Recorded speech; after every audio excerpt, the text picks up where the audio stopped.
For me, talking about the evolution of powered flight is a really fun discussion regarding the evolution of animals. Because in Earth's history, evolution has caused flight to become a thing 4 separate times in 4 unrelated groups of animals. 2 of these groups of animals, the pterosaurs and the bats, utilize skin membranes stretching all the way from the tips of their fingers down to their ankles, and they use that to soar through the air. Whereas the birds, which use a similar locomotion style, utilize strong pectoral muscles along with feathers in order to stay airborne. And then there are the insects, who evolved flight somewhere between 350 and 400 million years ago and never looked back. And while powered flight is a older form of locomotion, each time it evolved, it allowed that group of animals to take over their environment. Hi, welcome back to Paleopedia, and powered flight evolved in insects for the first time around 350 to 400 million years ago during the Carboniferous period. During this time period, the Earth was experiencing high levels of oxygen, up to 30 to 35% throughout the entire period,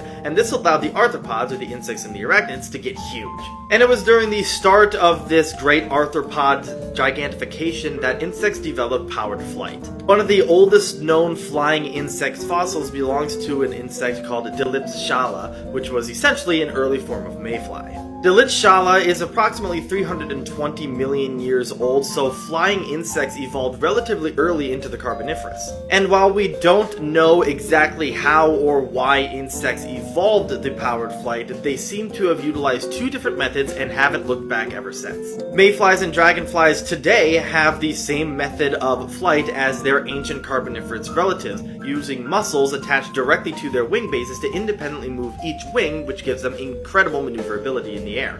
This allowed them to become the first aerial predators, and they still are to this day. But the rest of the flying insects utilize a different method, where the wings attach to the thorax and muscles inside the thorax flex the thorax up and down, moving the wings. And while this doesn't give them quite the same level of maneuverability as their dragonfly relatives, it does allow them to stay in the air. And insect-powered flight is one of those examples, in my opinion, of a evolutionary advantage really being the perfect solution to their problem of staying in the air. I mean, it's worked for 320 million years, why would they need to change it, right? Of course, they're not the only animals that developed powered flight. The next group of animals to develop that were the pterosaurs, or the flying reptiles. Amongst the biggest issues with regarding pterosaur flight origins is the fact that the earliest known pterosaurs were already fully developed for powered flight. So, in general, we don't exactly know how pterosaurs gained their flight. Did they gain it by running along the ground, flapping their wings, and achieving lift, or that they already live in the trees and were gliding from branch to branch?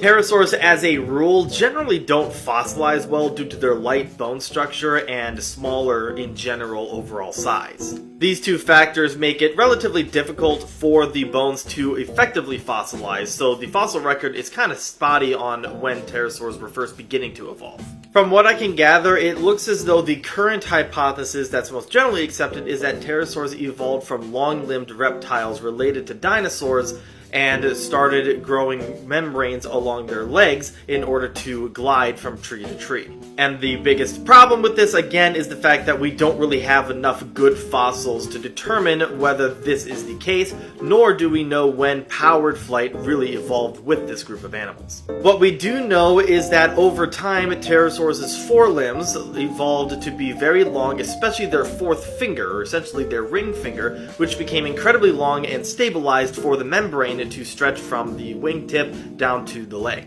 There ended up being 2 different types of pterosaurs. The rhamphorhynchids, generally smaller animals with wing membranes that stretch from the wingtip all the way down to their ankles. They were also featured by having very long tails, and probably weren't very good at moving along the ground, but were really good at climbing trees. Rhamphorhynchids were generally small predatory animals going after insects and potentially small fish around the coasts. And then there are the pterodactylids, the larger pterosaurs that you really think of when you think of a pterosaur. These included large ashdarchids like Quetzalcoatlus and the famous pterodactyl. Pterodactylids in general were larger than the rhamphorhynchid cousins. They had narrower wings with free hind limbs, reduced tails, and large heads on long necks. Almost all of them stood with a general more upright posture on all 4s and were really comfortable on land.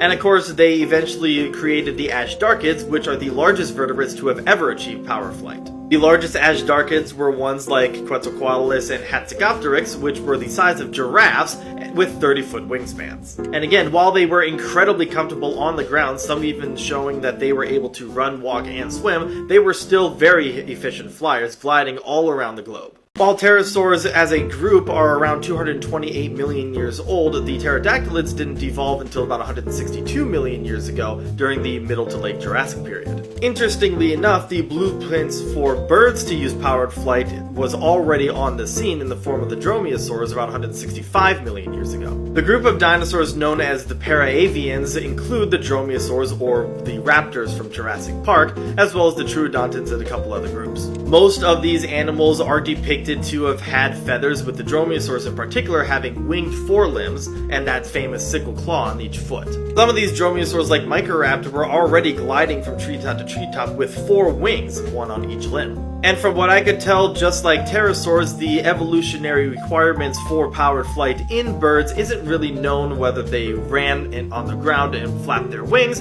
or if they were already in the trees gliding from branch to branch. But the earliest known dinosaur that is basically considered to be that link between ground dinosaurs and avian dinosaurs is Archaeopteryx. Archaeopteryx was a smaller dromaeosaur that clearly had large feathers suitable for flight, but whether it was capable of powered flight or was simply a deficient glider isn't entirely known. It looks as though the current evidence suggests that it was kind of a little mix of both, able to keep itself airborne for short periods, but was generally more of a glider. Obviously, the pterosaurs are no longer with us, going extinct at about 66 million years ago during the KT extinction event after the asteroid struck the planet, but the birds were able to survive due to their smaller size. After the KT extinction event, the birds were the only flyers until the bats came along. And once again, how bats became powered flyers is still relatively unknown. It appears as though the evolutionary change from being ground-dwelling or tree-dwelling to full-on powered flyers is just very difficult to fossilize.